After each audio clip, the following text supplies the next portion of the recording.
Most airlines move people from one place to another. Pan Am did that, of course, but Pan Am also tried to build the world that air travel would need before that world existed. It built routes before airports were ready. It built island stations in the Pacific before passengers could land there. It ran private radio networks across empty ocean. It helped create cheap air travel, international hotel chains, missile range operations, jet-age terminals, rooftop helicopter links, and even a waiting list for flights to the moon. For decades, Pan Am was not just an airline, it was a kind of private empire with a blue globe on the tail. And that is what makes its story so strange. The same system that allowed Pan Am to become America's unofficial flag carrier also helped trap it. For years, Washington gave Pan Am the world, but not America. It could fly across oceans, into war zones, and through Cold War air corridors, but it could not build the domestic network it needed to survive the age of deregulation. This is not just a story about glamorous flight attendants, clippers, and old travel posters. It is the story of an airline that started by borrowing a plane, grew by inventing pieces of the modern world, and ended by selling off its own legend, one piece at a time. And it begins with 7 bags of mail, a borrowed floatplane, and a deadline that Pan Am could not miss. On October 19, 1927, Pan Am had a problem. The company had a United States airmail contract that required service to Havana to begin that day. It also had a $25,000 performance bond at risk. If it failed to fly, it could lose the money and maybe the whole opportunity. There was just one little complication. Pan Am did not have a usable aircraft at Key West. Its own plane could not make the operation work from the unfinished local facilities. The new airline was supposed to open an international route, but in practical terms, it was standing at the edge of the water, with a contract in one hand and no airplane ready to go. Pan Am improvised. Staff chartered a Fairchild FC-2 floatplane called La Nina from a rival company, West Indian Aerial Express. They hired pilot Cy Caldwell on the spot, reportedly for about $150. Then Caldwell loaded 7 bags of mail, roughly 30,000 letters, and flew them from Key West to Havana. That was Pan Am's first flight. Not a ribbon-cutting spectacle, not a grand display of corporate muscle. A borrowed airplane, a freelance pilot, and a small mountain of letters sent across the Florida Straits just in time. That tells you something important about Pan Am from the start. It was not born as a settled institution. It was born as a deadline with wings. The company's earliest instinct was not comfort. It was improvisation. When the airplane was missing, Pan Am found one. When the pilot was missing, Pan Am paid one. When the route had to exist by sundown, Pan Am made the route exist. That pattern would follow the company for decades. Pan Am kept promising the future before the future had any infrastructure underneath it. Then it would go build the infrastructure. The most dramatic example came in the Pacific. By the mid-1930s, Pan Am wanted to cross the Pacific with flying boats. On a map, the idea looked clean. San Francisco to Hawaii, then onward through Midway, Wake, Guam, Manila, and eventually Asia. A chain of blue lines across the ocean. But maps are polite liars. They make distances look quiet. In reality, those little dots in the Pacific were not airports. Some were barely inhabited. Some had no hotel, no fuel system, no machine shop, no proper communications, no passenger facilities, no landing channels safe enough for a giant flying boat. Pan Am wanted a commercial air route, but the route did not yet have places where commercial air travel could happen. Pan Am's answer was to ship civilization in boxes. In 1935, the freighter North Haven carried the makings of an airline out into the Pacific. It carried fuel, tractors, generators, prefabricated buildings, food, tools, and the practical guts of an airline station. Later, in January of 1936, a second 6,000-ton shipment carried 2 complete 45-room hotel kits for Midway and Wake. Think about that for a moment. Pan Am was not just sending a few mechanics ahead with spare parts, it was shipping entire island stations with hotels, power, supplies, and equipment, so that a flying boat could land in the middle of nowhere, and passengers could pretend this was all perfectly normal. At Wake Island, even the lagoon had to be made useful. The flying boats needed a safe landing lane, but coral heads made the water dangerous. Pan Am turned to a Columbia swimmer named Bill Mullahy. He free-dived into the lagoon and placed dynamite charges by hand, blasting coral so the clippers would have room to land. That is the kind of detail that makes the Pan Am story feel almost unreal.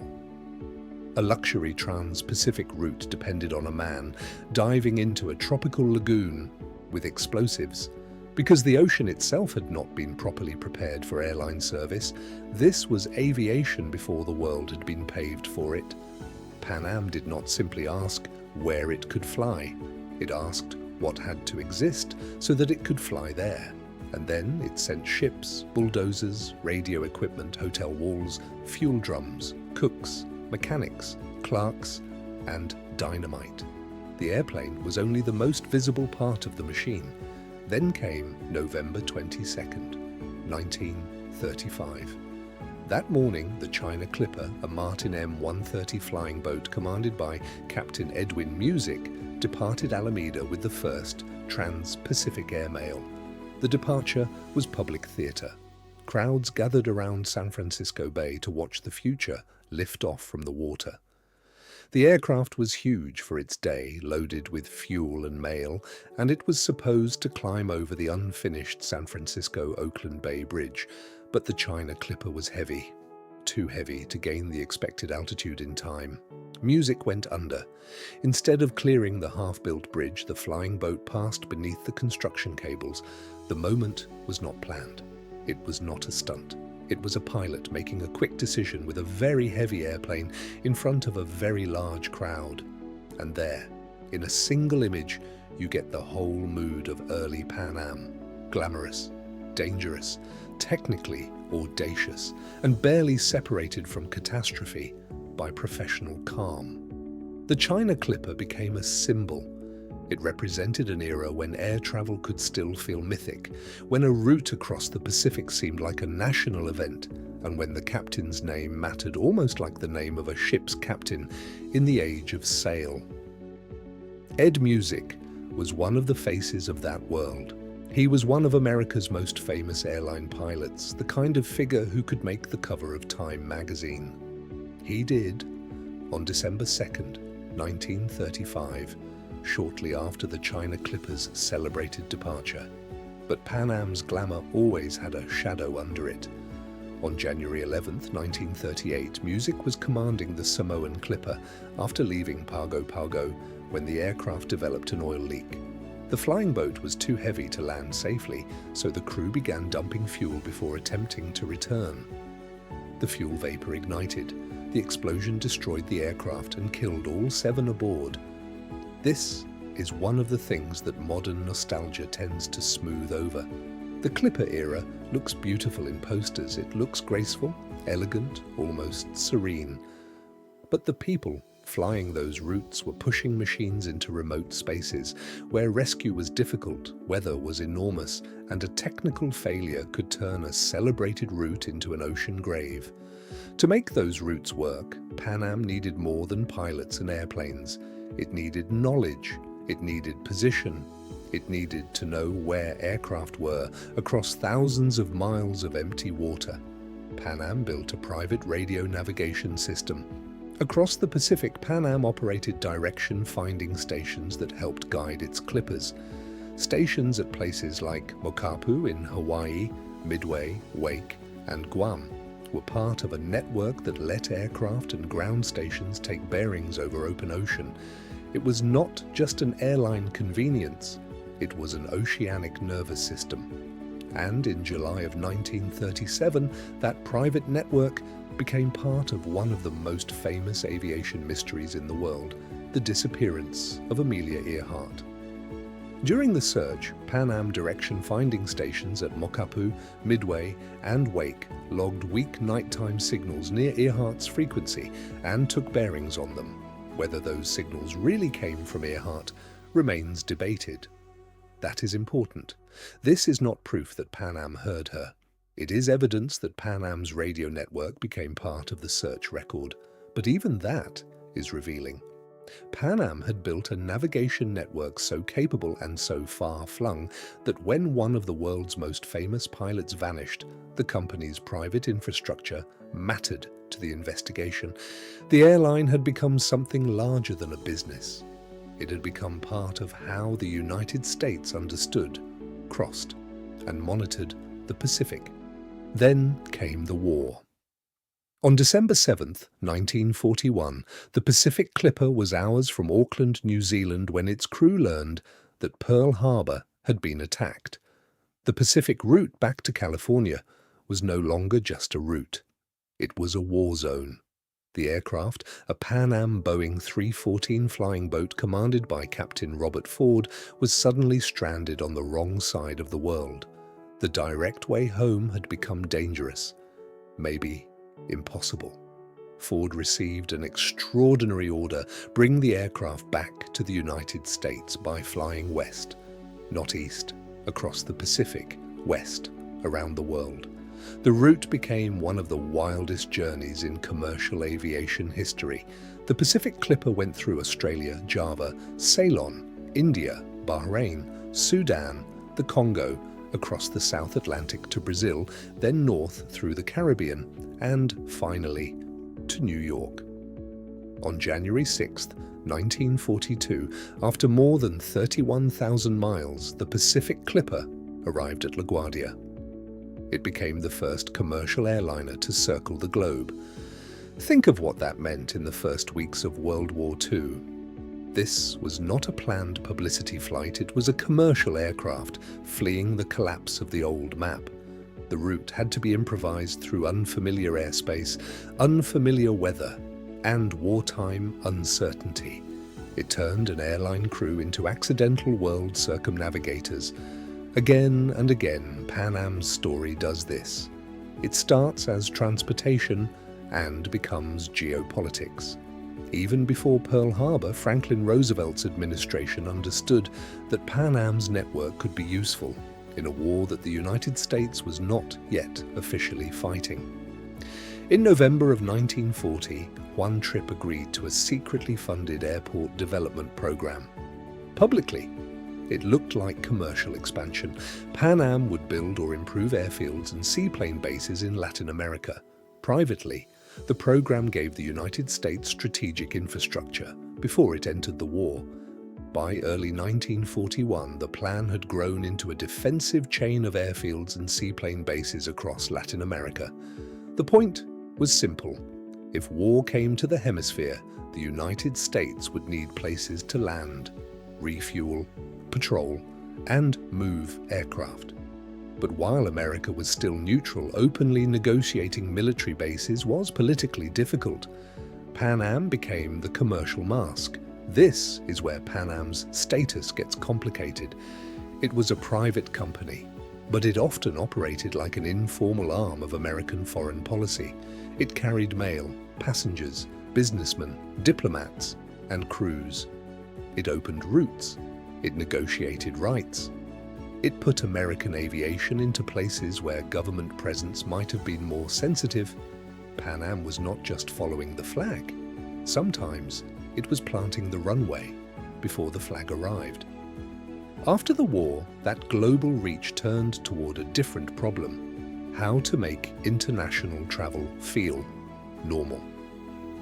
At a 1945 White House breakfast, Franklin Roosevelt and One Trip discussed development in Latin America and the need for decent hotels. The logic was practical. Flights could bring people, but where would those people stay? What kind of traveler would visit if the destination lacked reliable accommodations? In April of 1946, Pan Am created Intercontinental Hotels Corporation as a wholly owned subsidiary. It was a hotel chain born from an airline's route map. This is another classic Pan Am move. The company looked at air travel and realized that the flight was not the whole product. A route required airports, radio, fuel, food, ground crews, customs arrangements, and sometimes hotels at the end of the line. The airline is gone, but Intercontinental survived. One of today's great luxury hotel brands began as an airline side project because Pan Am needed the world to be ready for its passengers. But one trip did not only want rich passengers. One of his most important fights was over who got to fly at all. In the late 1940s, international airfares were controlled by a cartel-like system through the International Air Transport Association, known by its letters as IATA. Fares were fixed, and transatlantic air travel remained expensive.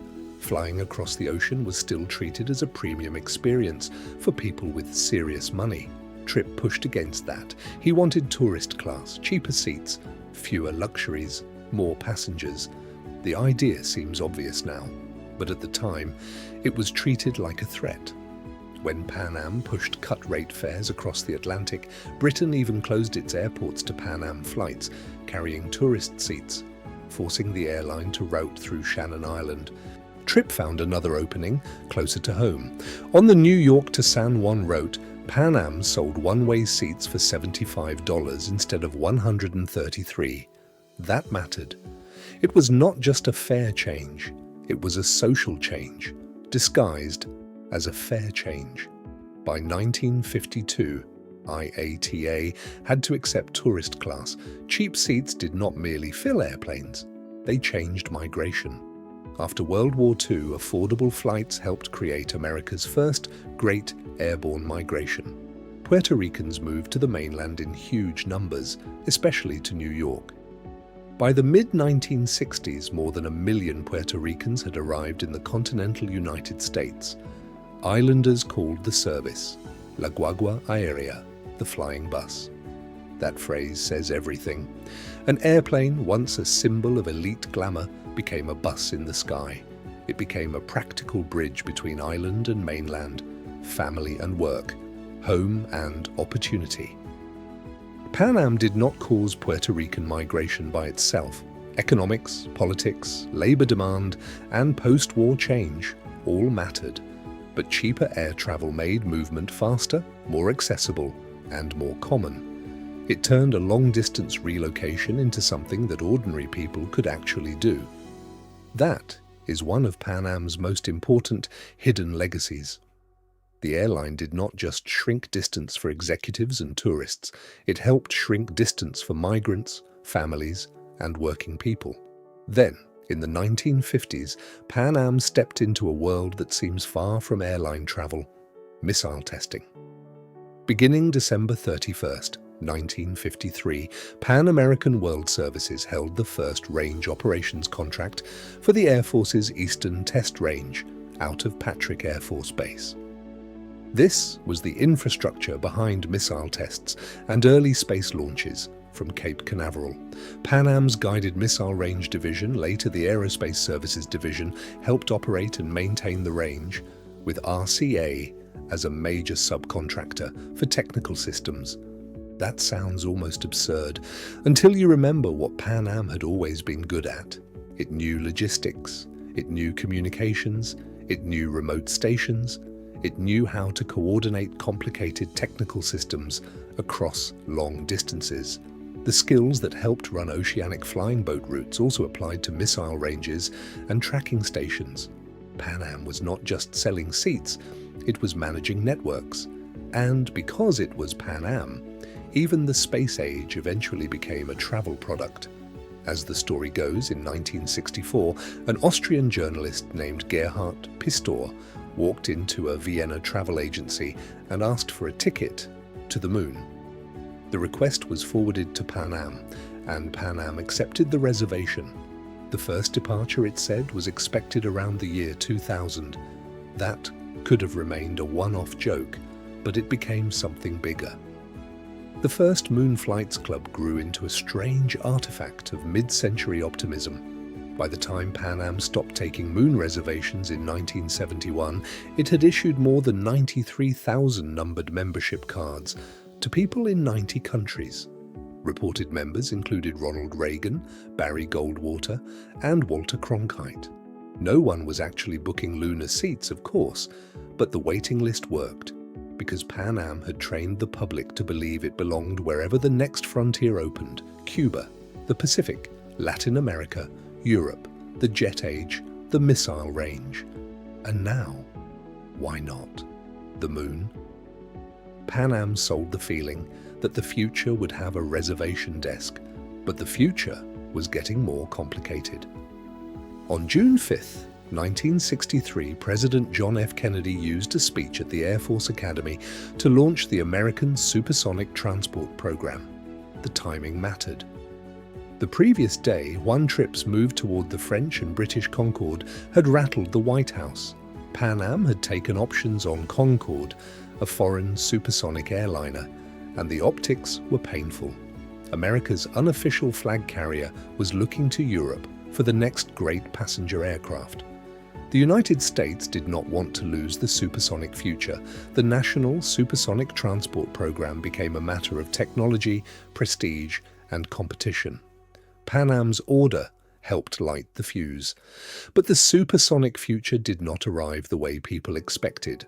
Concorde flew, but it never became mass transportation. The American program lost funding in 1971. The economics were punishing, the politics difficult, and the environmental concerns serious. Yet the belief in supersonic travel shaped one of the most important airplanes ever built, the Boeing 747. The 747's famous hump exists because Boeing and Pan Am were planning for a world in which big subsonic passenger jets might not dominate forever. One tripper expected supersonic transports to take over premium long-haul passenger service. Joe Sutter's team at Boeing designed the 747 with a second life in mind.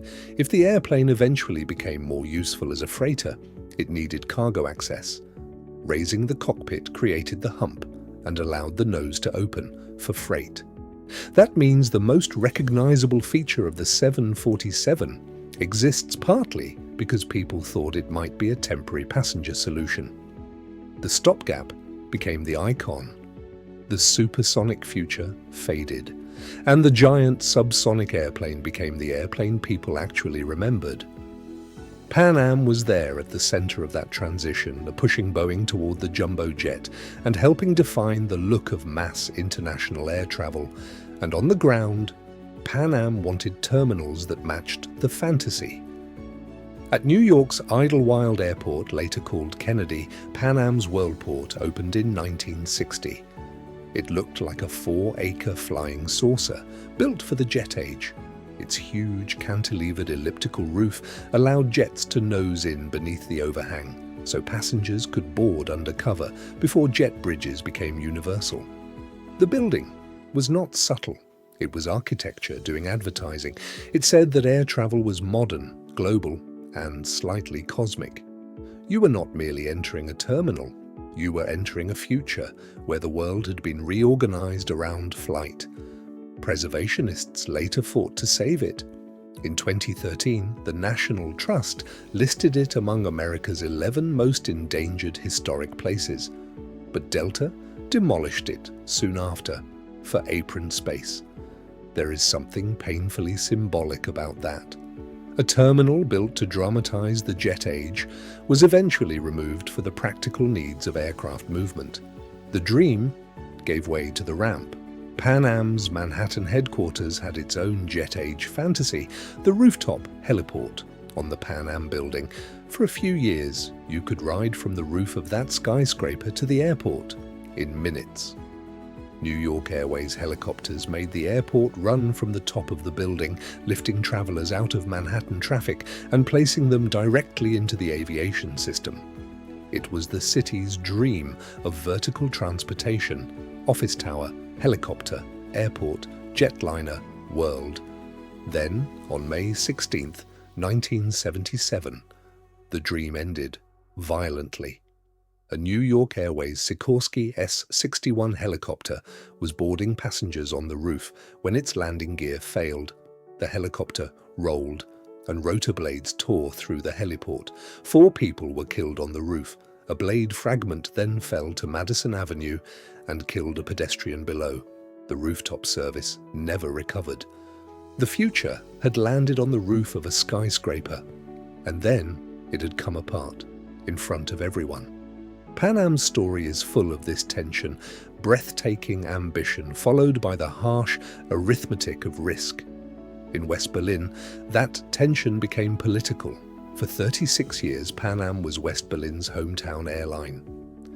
After World War II, post-war rules barred German airlines from serving West Berlin. Lufthansa could not simply fly into its own country's old capital.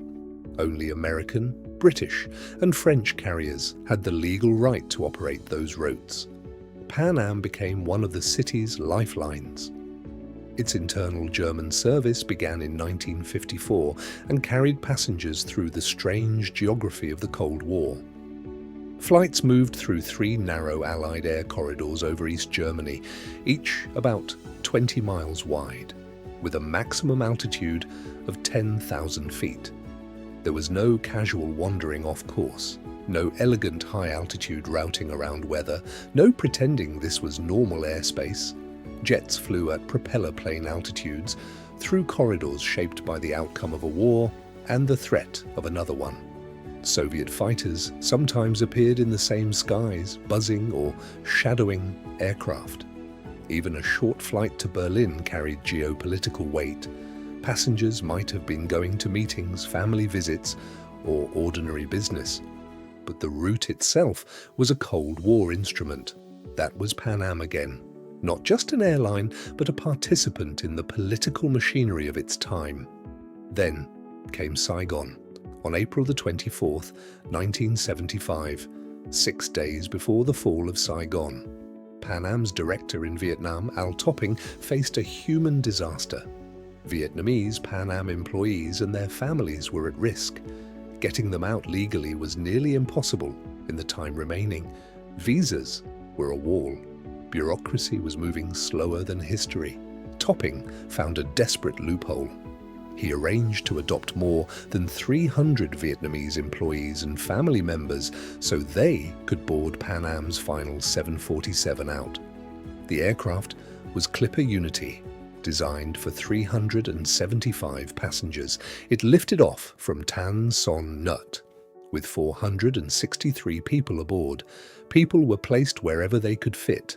Accounts describe passengers in aisles and service areas. The airplane pushed far beyond normal passenger order. The story later became the 1990 television film Last Flight Out.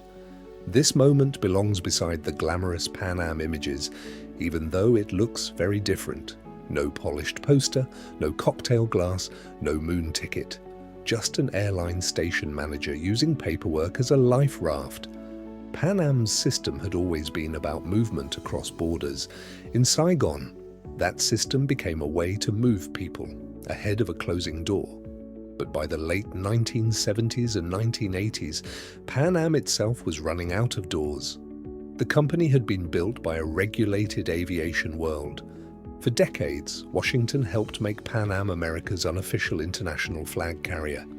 It had prestige, overseas roots, political importance, and a brand that stood for American global reach. But it had a fatal weakness. It did not have a real domestic feeder network. The Civil Aeronautics Board repeatedly refused to let Pan Am build the kind of domestic system that carriers like United, American, and Delta had. Pan Am could fly across oceans, but it lacked the continent-sized network needed to feed those international flights, with passengers from across the United States.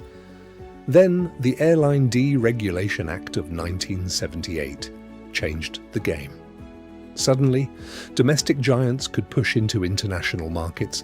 They arrived with something Pan Am did not have: domestic feed.